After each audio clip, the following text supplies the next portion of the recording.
Drew, thank you very much. Only a very small number of people managed to actually get inside the Supreme Court building today to witness this. Among them was WHIO radio reporter Jamie Dupree. Coming up a little bit later on News Center 7 at 6, he'll describe what he saw inside that historic courtroom in a live report.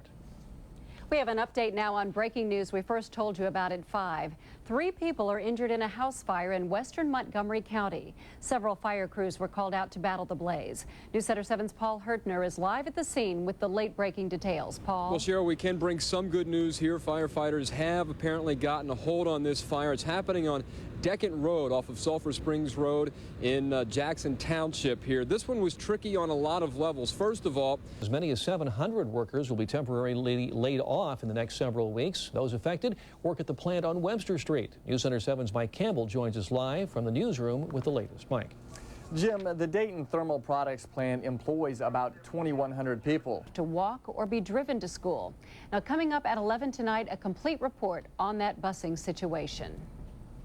We had some rain and even some snowflakes today in the Miami Valley, and it was sort of messy out there. Are we going to dry out tonight? Meteorologist Jamie Simpson joins us now with a first look at your storm warning Weather 7 forecast. Jamie.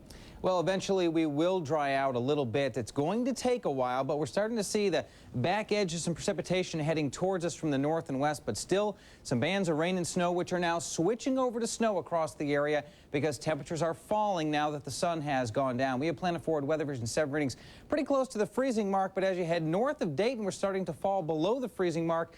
It's going to start to stick a little bit up in that area, and as temperatures continue to fall, I think we could have some icy spots on the roadways later on. This eventually will taper off, but there is more snow in the forecast as well this weekend. We'll talk about that coming up. Jim, Cheryl? Getting ready to take on the taxes, budgets, and new laws. Your new state legislators are going through boot camp. Find out how they're preparing to take on your problems. Coming up. Every vote's been counted! Every vote's been counted! Thousands of people protested outside the Supreme Court today, but only a few people got to go inside the courtroom. Hear from one man who watched the drama unfold. The story is next in a live report. Tonight at 7, only on Channel 7. News Center 7's Night Beat at 11. A complete summary of the day's top stories, plus a detailed look at tomorrow's weather. News Center 7, tonight at 11. Catch all the high-flying basketball action as the Dayton Flyers host the Thundering Herd of Marshall University. Tomorrow at 4 on the home of the Flyers, WHIO TV Channel 7. You can count on coverage from News Center 7 at any time of the day by clicking on your computer to WHIOTV.com on the active Dayton City website.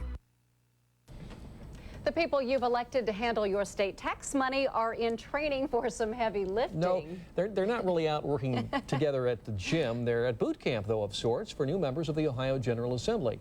News Center 7's Jim Audie reports.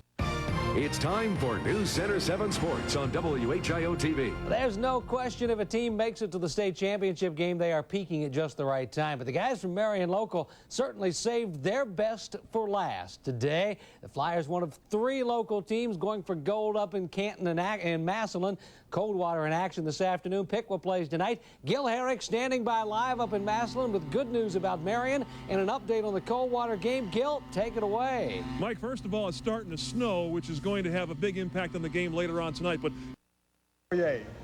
history in the United States Supreme Court today, an unprecedented step into the election of a president. God save the United States and this honorable court. This is the CBS Evening News. Dan Rather reporting from CBS News World and Election Headquarters in New York. Good evening. It was a day of fast-breaking and history-making court action in the battle for the White House.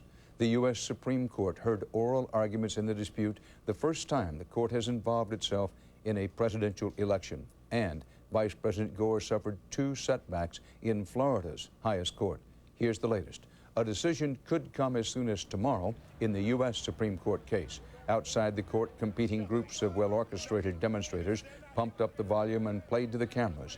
Inside, the justices fired questions at lawyers for Al Gore and George Bush and may have staked out possible grounds for opinions.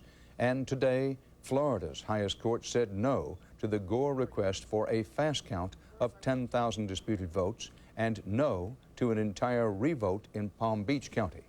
CBS begins with today's extraordinary U.S. Supreme Court hearing. Our chief Washington correspondent, Bob Schieffer, was inside the court for the hearing. Bob? Well, Dan, this is the first time the Supreme Court has been asked to intervene in a presidential election, but during an hour and a half of sharp questioning, the justices gave no indication of what, if anything, they intend to do.